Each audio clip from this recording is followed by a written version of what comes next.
5,000 पडलेत साहेब. दादा, प्रचंड नाराजी मराठा समाजामध्ये आहे. अजूनही एक आरोपी अटक झालेला नाही.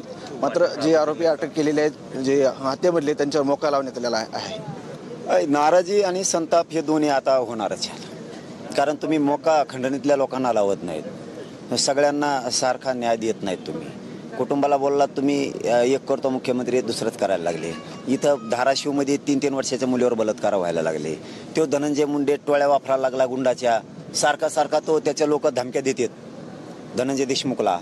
त्याच्यानंतर ते हे पाळीव लोक जे आहेत, हे बलात्कार त्यांचेच येते. हे जे बलात्कार आहे धाराशिवचा, ही त्याचीच गँग आहे. हे जे बॉडी सळडी एक, ती त्याचाच प्रताप आहे, त्याच्याच गुंडाचा. मग संताप कसं तुम्ही लोकांचे लेकरं सडून गेले, सडून किडे पडले त्यांना,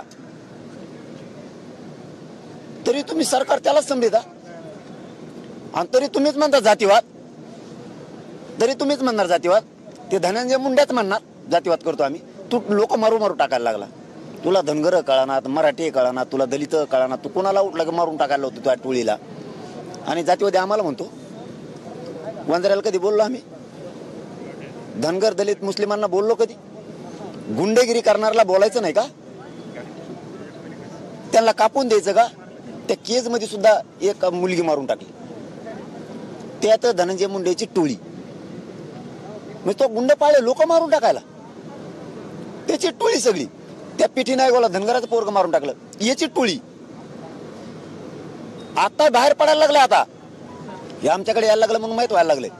बोलायचं नाही गुंडावर, मग याचा जात उडीतो देऊ.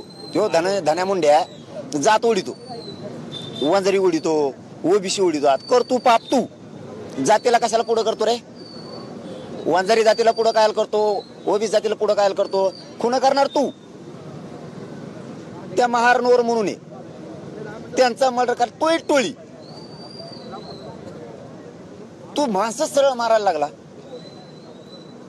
ते बलात्कार झाला याला सोलापूरला, ते खंडणी खोराच्या त्या पैदाशीनेच केलं. बोललं का बोलू नका, बोलू नका म्हणजे बोलू नका म्हणजे काय? गुंडाला बोलायचं नाही का? तो जात कशाला ओढतो याच्यात? पाप तू करतो.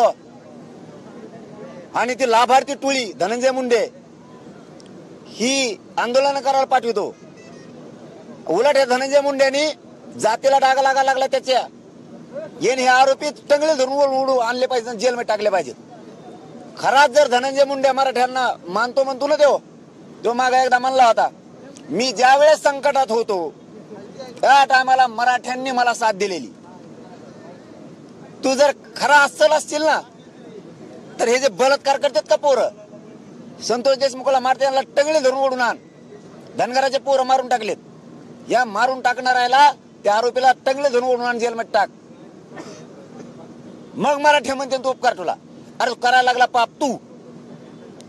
डाग लावा लागला त्या जातीला, वंजाऱ्याच्या, ओबीसीच्या. आणि दुसऱ्याला म्हणतो जातीवादी. जातीय तेढ निर्माण करायला. ही धनंजय मुंड्या जातीय तेढ निर्माण करायला लागलाय. त्या टोळीला आंदोलन करायला लावून माझ्या विरोधात आंदोलन कर, आरोपीच्या बाजूनं उभा राहायला लागले, साथ द्यायला आरोपीला. ही राज्यात अशी प्रथा आहे का कुठं? आता समजा यांच्या घरातलं कोणी मेलं तर मग मराठ्यांनी का प्रतिमोर्चा काढायचे का? आता ही रोड पाडायला लागला धनंजय मुंडे. ही रोड पाडतो. एखाद्या महिलेला शेडलं, आरोपीच्या बाजूने उभा राहायचं का? आता इथून पुढे तुला ही रोड पाडायची का?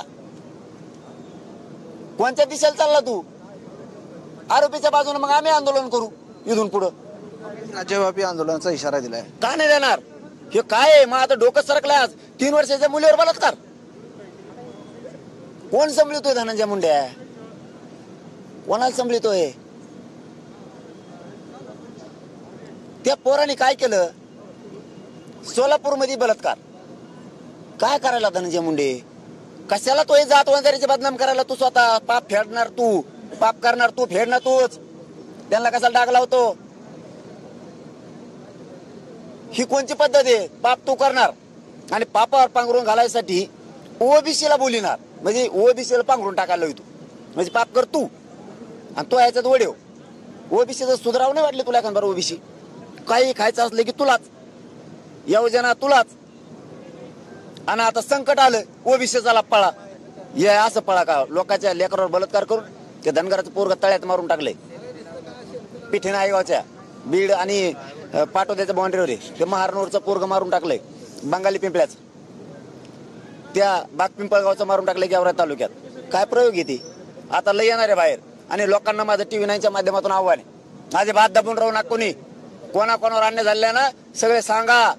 मरतेल कुटुंब लेकरा बाळ सांभाळा. इथून पुढे लेकरा बाळाला कुटुंब सांभाळा स्वतःच. धड बाना जरा, अन्याय सहन करू नका. घरात बसून सांगा आता. सगळे व्यक्त व्हा, बाहेर पडा. तुम्ही लेकर मारता का मग कुटुंब वाचवा, गल्लीच्या मदतीला जा. धड बाना सगळेजण, नसतात जगणं मुश्किल होईल. तुमच्या जर कुटुंब सांभाळायचे ऐपत नाहीत मानल्यावर, तुम्ही कुटुंबाचं संरक्षण करू शकत नाहीत मानल्यावर तुमचा काय उपयोग आहे मग? कमीत कमी आपण आपल्या कुटुंबाचं संरक्षण तरी करायचं शिका. एकमेकाच्या शेजाऱ्याच्या पाजाऱ्याच्या गल्लीतल्या कुटुंबाला मदतीला धावून जात जा. नसतं हे लोक कापू कापू टाकतील. सावध व्हा इथून पुढं. कोणाला पाय लावायचं नाही, मी मोगात भाटण्यास सांगितलंय. आपण वाटा जायचं नाही. पण आपल्याला जर मरणाचे यायला लागलं तर प्रत्युत्तर तर द्यावं लागल. त्यामुळे इथून पुढे धट राहायचं. जसे आल तसं उत्तर द्या. गप राहू नका. हे मारून टाकतील लोक. यांना जातभेद काय कळत नाहीये. मस्साजोगची जी चौकशी करतात अधिकारी ते सर्व बीड जिल्ह्यातील आहेत आणि ते अधिकारी बदलावे अशी एक मागणी होत आहे की बाहेरच्या जिल्ह्यातील अधिकारी नेमावे.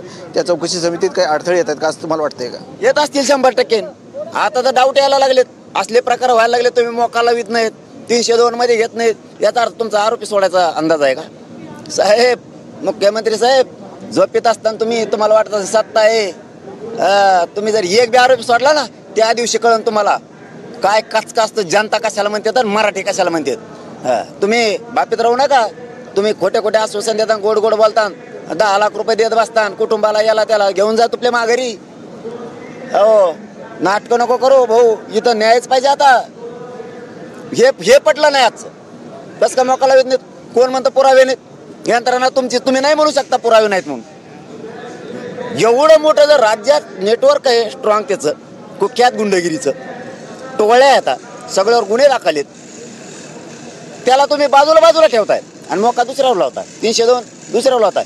खंडणीच्या गुन्ह्यातल्याच त्या गुन्ह्यामुळेच खून झालेले. त्याच्यावर कसं काय 302 नाही? हे कोणची पद्धत आहे? म्हणजे तुम्ही फसवायला लागलात मराठ्यांना गोड बोल. हे कदापि शक्य नाही. तुम्ही सोमनाथ सूर्यवंशीला फसवायला लागलात. हे कदापि शक्य नाही. जर तसे आरोपी एखादा सुटला की तुमचं वाजलं. कॅमेरामन हर्षद केमचा संजय, सर्वोदय TV 9 मराठी, धाराशिव.